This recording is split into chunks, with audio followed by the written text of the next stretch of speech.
like holding on to the person, you can kind of pull yourself up off of like your grips.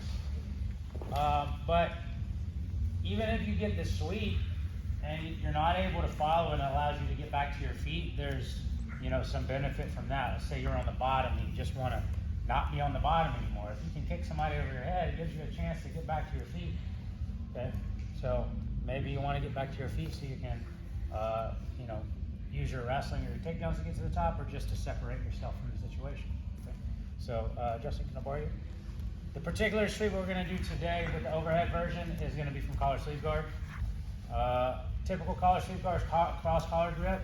A lot of times for me, for the overhead sweep, I like to do the mirror side collar grip. You can play with either one. And then the other variation will be double sleeve. Double sleeve is a very common overhead sweep grips. Okay, so double sleeve, cross collar, or mirror side collar. Right, and the focus today is going to be like pushing into the person to get them to push back too hard. Okay, it's kind of like somebody was driving in, leaning on a door, and you're holding it closed. You don't want them to get in, and you just let the door go, and they go flying on the floor. Right, that's the concept. You want to push, they push back, hold, and then release, and then they go flying forward. And then once they're falling forward, you lift their hips up because their hips are light now. Their shoulders are over your shoulders, and then you just give a little pull on their upper body as you lift your legs, and it flips them over.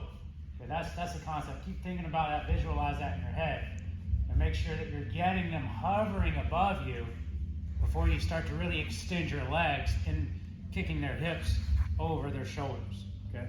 So the first part of this, all we're going to do is push, pull, and lift them above us. We're not even going to finish the sweep. Okay, we're going to try to find that balance.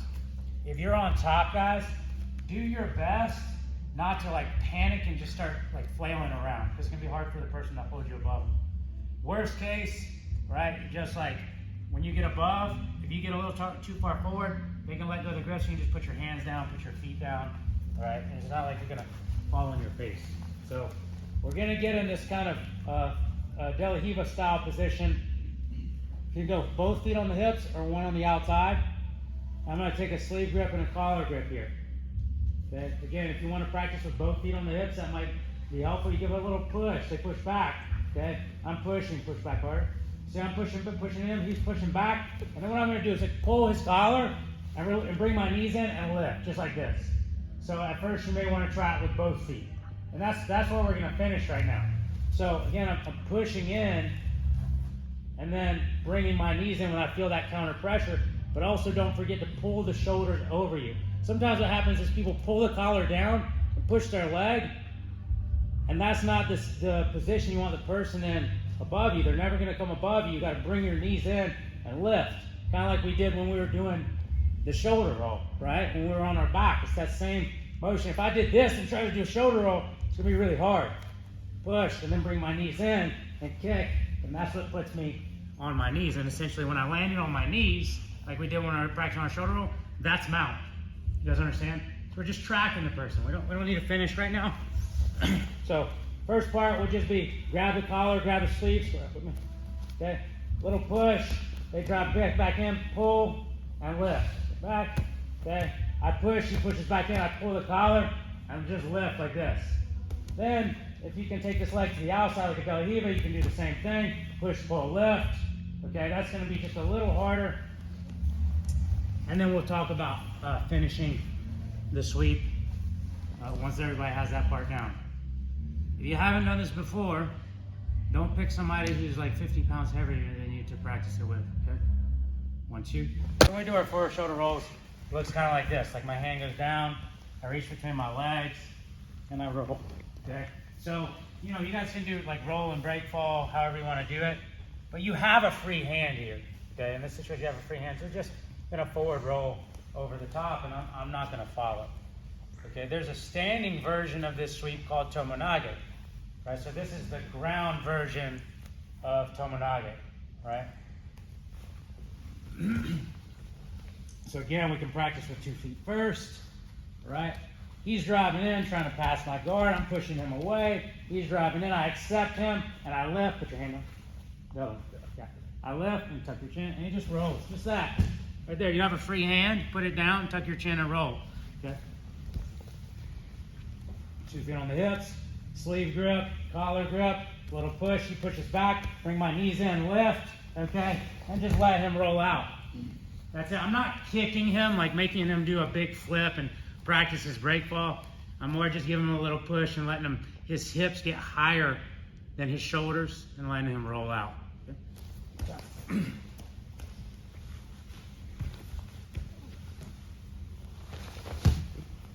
And then with one foot, or with De La Riva-like positioning. And what you need to notice is with my De La Riva leg, it's not just there, I'm actually pulling with it. I'm pulling with it behind his knee. As I'm letting my foot on the hip relax, let him fall into me. Remember the door analogy. Release the door, okay? Don't keep that tension. They're not gonna fall forward. Push, pull the collar, accept them with your knees. Okay, accept them with your knees, lift, and roll. Okay.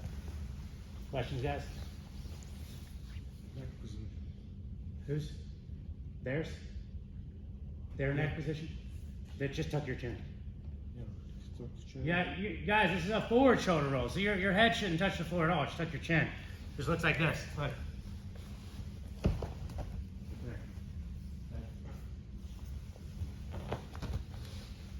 Question. Spread out now, because we're doing the sweep.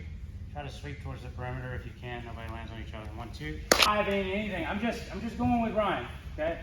Here. Just that. There's no noise, no big crash. It doesn't hurt my back. Like, it's very low impact here if you just kind of relax. Ryan's a white belt. He's not even that good at a white belt. So. Does that make sense? Like, it shouldn't be that like super high impact, like boom on the mat. Like, and then when we transition to mount, it should be smooth like that too. I'll test you.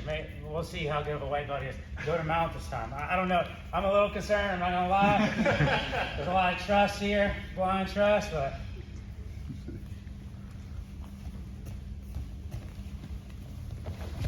That's what we're gonna move into next. Thank you. That was good. Okay, I'll take it back. You can go white belt. So let's try. Well, we're not gonna go to mount quite yet. I want you to do a few more reps. Try to just smoothing it out a little bit. A lot of times it's the person on top, like, it's kind of when we're practicing judo throws. If the person relaxed, the fall is easier. Like if I go to fit in and hit like a hip throw and the person like stiffens up and panics midair, it's hard for me to not drop them on their head, right? It's hard for me to control them down to the floor and it'd be low impact. But if the person relaxed and I hit my hip throw, it's very smooth and it's very low impact. So a lot of times it's not what the person on bottom's doing, it's like the person on top is relaxing a little bit and trusting the person on bottom. 1, 2. That we just did, that was a big improvement. Do your reverse shoulder roll. Okay? Right to mount again. Yep.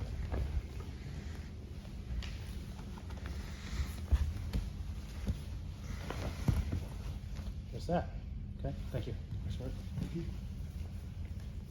them out. 1, 2. Sweep them if they post with one hand. Because when you lift your legs, it should be higher than that one hand can stabilize their whole body on the mat if you do it correctly. So when I do it, and I only have one sleeve and the other one's on the collar, this side, the sleeve side, will not be posting on the mat. So I tend to go to that side, lift to that side, because there's no base over there. Does that make sense? And sometimes this might even turn into like the intention might be to do the overhead sweep, but it turns into the scissor sweep, the standing scissor sweep. So we did the standing scissor sweep within the last 2 weeks, and that looks like this. It's very similar. It's like I push, I pull, I lift, and then I just chop, right? And I come up. So if you feel like if they're falling off to the side, you might transition just to the scissor sweep instead of overhead. Does that make sense, guys? So when I pull them, this hand is not able to go to the mat. That's the side I'm likely to go to. That the shoulder roll to the left side, since I'm holding his right hand. But again, I'm kind of leaning that way anyway, just in case I need to switch to the scissor sweep. Okay, because it just like if I go to pull and their weight goes like this, like off to the side, I'm just gonna scissor sweep instead of overhead sweep. All right. So let's try that again, but just make sure, I'm gonna tell you this, if their weight has shifted way over here, for whatever reason, I'm not gonna try to roll over this shoulder, for the same reason we talked about when we did our movement drill. All right, my legs need to go towards the side I'm rolling over the shoulder, right? You see? So if I went to lift them and they started to drift this way, I'm certainly not going to try to shoulder roll over that shoulder. You're going to hurt yourself. It's not going to feel good anyway. Like I don't even know if you probably can't even do it. So let's think through that. Roll over the correct shoulder. Okay, 1, 2. Pull up your mount. You see how it's still connected? And just step over. So you got to look for that. It's not always there. Sometimes people pull that arm in, but sometimes people are still trying to push you away. And you still have that grip on your chest, you're going to look for the arm bar. And then also, like, when people post on the hand, and you can't get them all the way over, you can spin for the arm bar there too. Okay. The next thing we're going to do is a mount attack, the sleeve choke from mount. And then we're going to